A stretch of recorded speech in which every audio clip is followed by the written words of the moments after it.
The Trust was founded in October in the year 2000. The overall objective is to return this 24 3/4 miles of historic canals to navigation once more, but also to restore any buildings and structures along that length to be used by the general public for the communities that live along the line. We have circa 1,400 members and growing.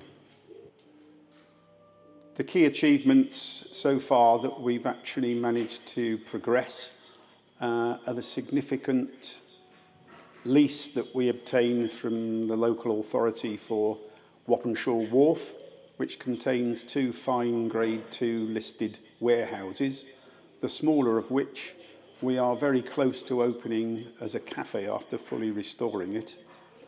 The rest of the site will be made into a visitor centre to celebrate the life and works of the great Thomas Telford.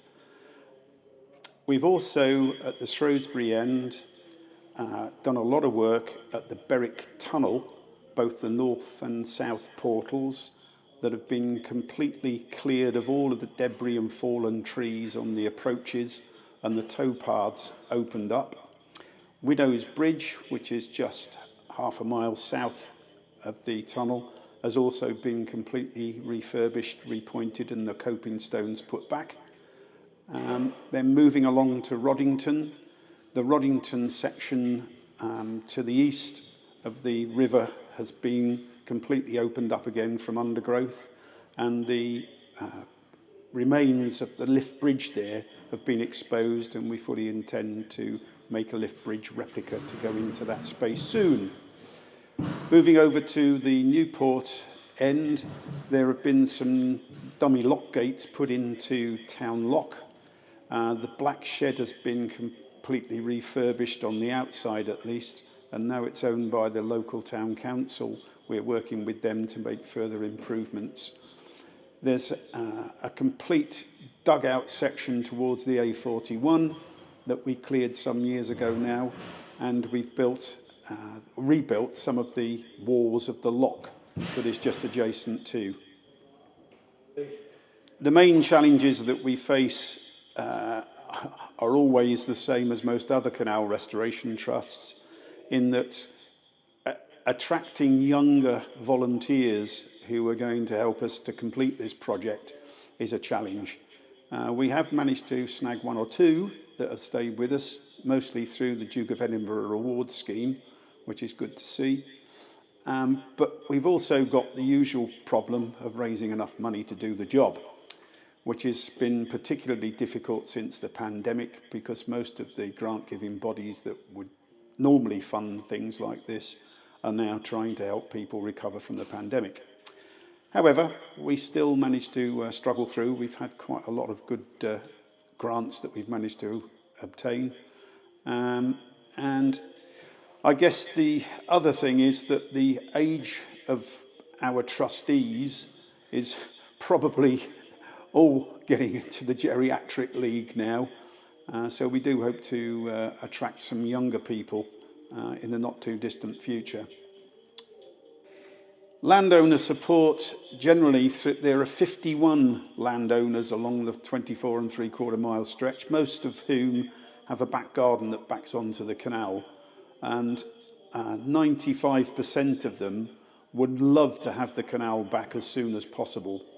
There are 1 or 2 farmers who are a little bit sceptical about it, but with the development that's now probably going to take place here at Wappenshaw, that could significantly change over the next 5 to 10 years, hopefully. Hi, I'm John Myers. I'm the local trustee in Newport, and I'm work party leader. So we have 2 work parties a month at the moment, and over the years we've done quite a lot of work around Newport.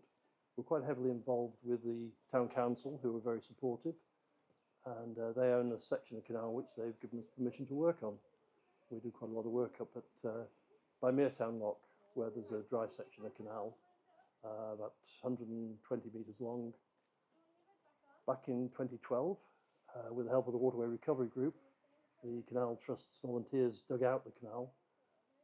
There was nothing to be seen there apart from some old dead and dying trees and some bit of grass. And when we dug down, we found, lo and behold, there was a lock there.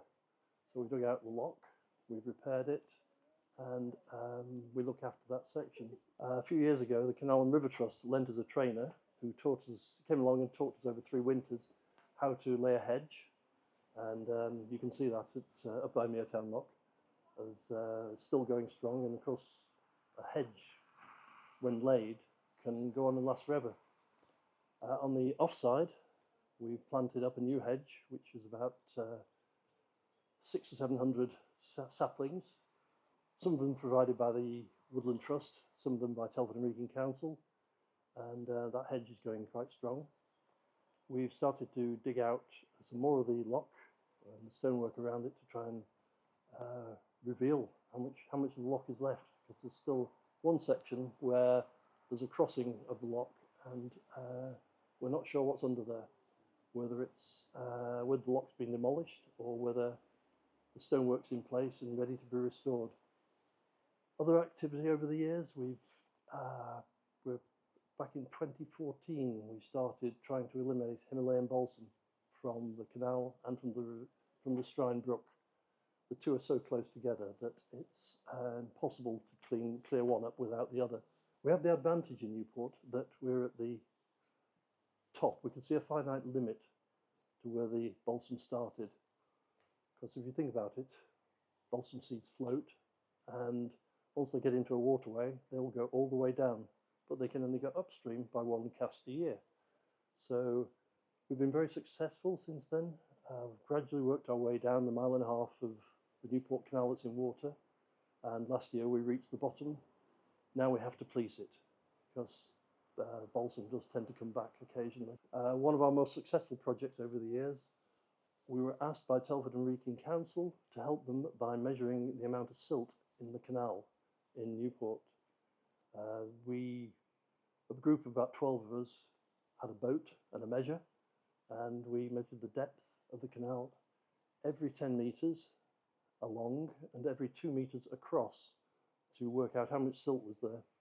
Telford and Wrekin's engineers then used that information to calculate the amount of silt that would be needed, and they went out to tender. They went out to look for a grant and managed to raise £103,000, with which we dredged, or they dredged, about 3/4 of a mile of the canal.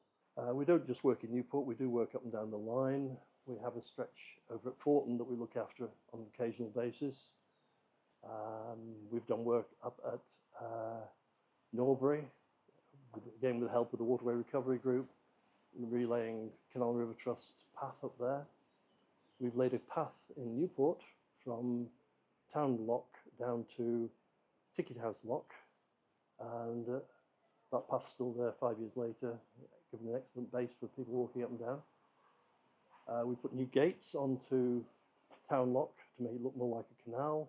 The whole area has been given a lift recently. Newport in Bloom have been looking after the canal, the flower beds there, and the town council have taken over the Black Shed, and we're working with them to help restore that.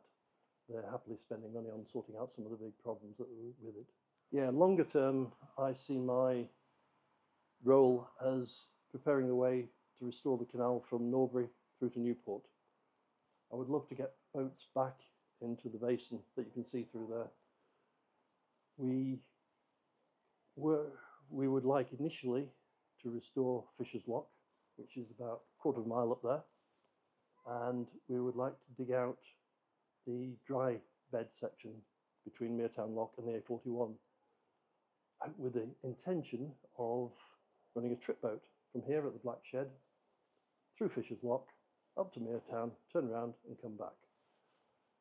Beyond that, we would have to start going across the other side of the A41 and working our way up the hill.